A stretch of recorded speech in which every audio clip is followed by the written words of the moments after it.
Great. So hi, everyone. I'm Vanessa Vaughn. I am KGL's Senior Director of Content Services in the K-12 space. And I'm going to be chatting a little bit as a follow-up about DEI in K-12 educational content. This is a brief talk. Obviously, you can learn more about this topic by reviewing a white paper that we have on our website, Diversity, Equity, and Inclusion in Educational Content, What You Need to Know Now. We've just recently updated this, and it's a great read, so check it out. So what we are calling CDEI in the K-12 space? So the K-12 work that we do obviously is a little different than what might be done in a scholarly publication. So in K-12 work, really what we're doing is applying the principles of DEI to the content that KGL develops in conjunction with publishers to present to students, teachers in the classroom, and then, by extension, their families and the world at large. This has been a movement in K-12 for quite some time. It's become more formalized in recent years, and there's really been an increased focus on inclusion and representation. And that can be the inclusion, of course, of different racial and ethnic groups, of folks of different sexual orientations and gender identities, but even things like family structure, socioeconomic status, disability status. There's lots of ways that we can include more people in our content. And this, like I said, is a reflection of just the evolution of thinking about this. We're really meeting all of our users where they are. And we see this being applied in various ways across the various content areas that KGL works in. For example, in language arts, there's been increased interest in representing diverse authors in the text that might be produced for a K-12 classroom program in order to ensure the authenticity of character voices.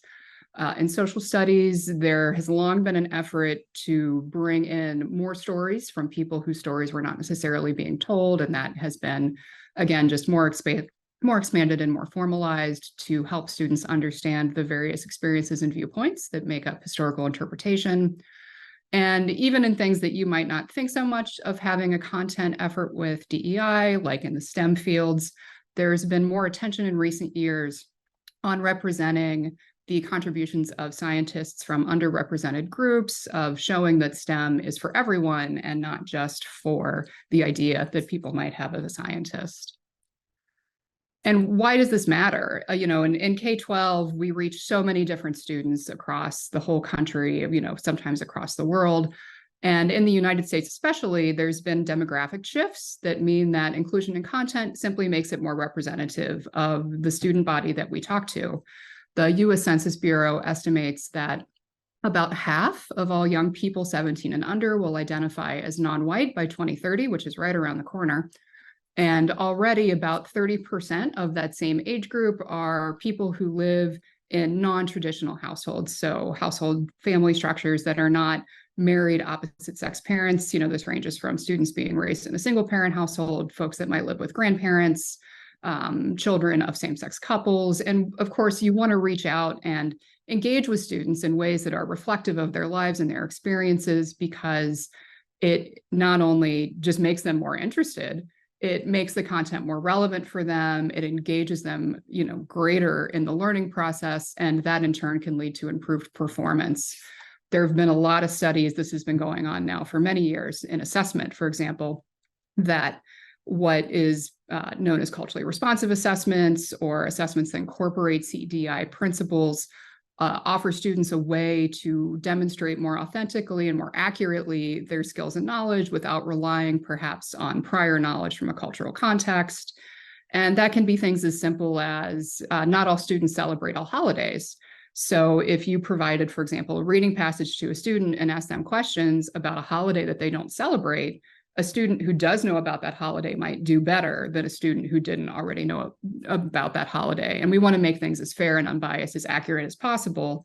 And applying CDEI is a way to get us there.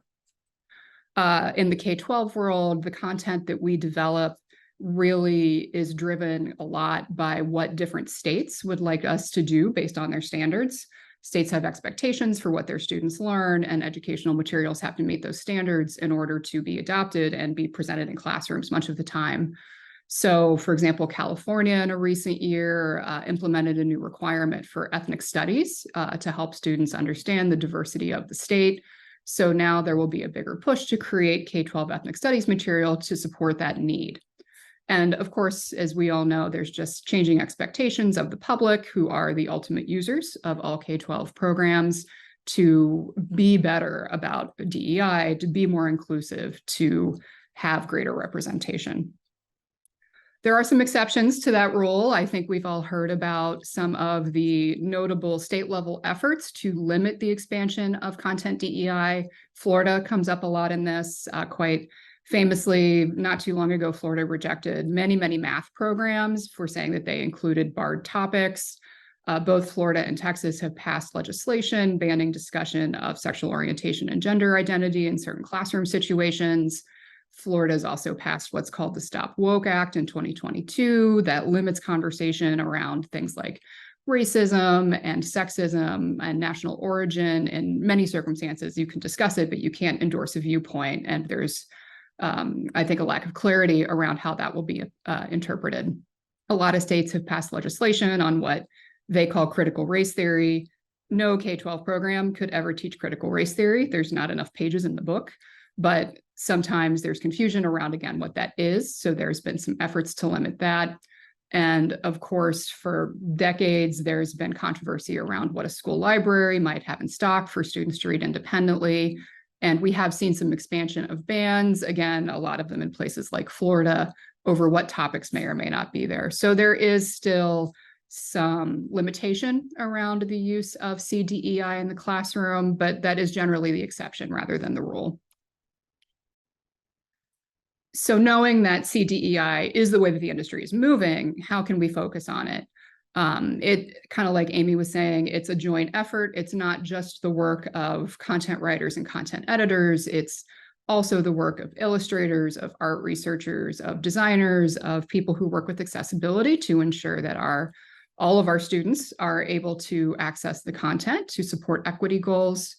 Because this has been an evolving process, there is a critical need for there to be ongoing reviews of stated publishing standards and guidelines, style guides. There's often conversation around very specific word choices relating to identity and groups of people, and sometimes the preferred approach for that can evolve. So keeping abreast of that is really helpful. That's a place where KGL comes in and works with publishers regularly to help keep an eye on the guidelines, to give feedback. Recently, there's been more of an interest, and this is building again on a thing that's gone on for some time, to engage stakeholders from various groups in order to weigh in on those guidelines, to review that content, to ensure appropriateness and authenticity. For example, the Anti-Defamation League produces a set of guidelines around Holocaust education that are widely used in K-12 classrooms. And providing that insight from various groups can just help make the content more in line with CDEI goals. And increasingly, there's been a separate review stage that's been added with resources who, again, could come from those stakeholder groups who've had training to formalize that process and really make sure that things are being done to the best standard possible. There's obviously many challenges to this process, but also it's very rewarding. Some of the difficulties, again, like Amy was talking about, there's a lack of diversity in the staffing and the pools of writers and the pools of illustrators that work on these kinds of materials. And that's been an ongoing expansion effort to include more people in that conversation so that we can support those outcomes. Obviously, writing guidelines, staying on top of them, making changes that might need to be made is time consuming. It requires a lot of specialized knowledge and training. There are, particularly in K-12, because there is so much attention on textbooks in the classroom, the risks of getting it wrong are very great. There's a lot of reputational damage that can be done if a publisher does not quite get it right. And I think everybody has seen examples of this pop up in the news. There's been a lot of conversation around the way that we talk about slavery, for example.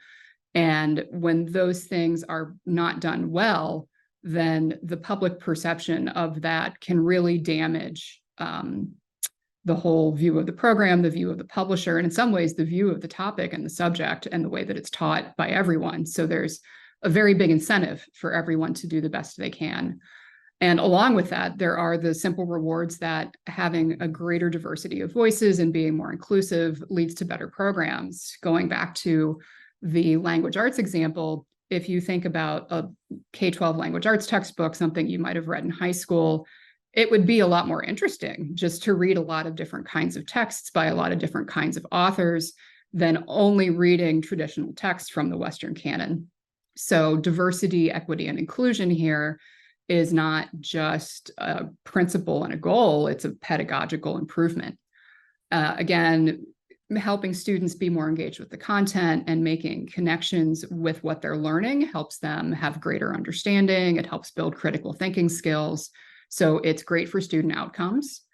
And because this is a thing that is happening across the market, it helps grow the program's market share if they can show that they're meeting these goals appropriately. And that's a place that in the classroom can be very competitive. And just as a content creator, I think speaking for all of us at KGL and across the industry, helping to make programs better is our passion. So working with something like CDEI in order to improve better programs is deeply rewarding, and it just helps you be better at what you do. So speaking of KGL and CDEI, here's a brief listing of some of the things that we have been doing to support DEI outcomes in our content and we'll continue to do in the future.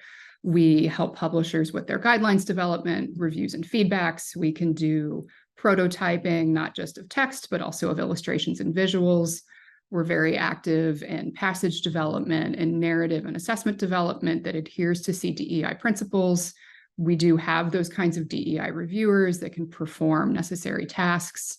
As DEI is moving into state standards and frameworks, we do a lot of standards alignment and gap analysis to ensure that programs that exist meet those goals, or if not, what they need to do in order to get there.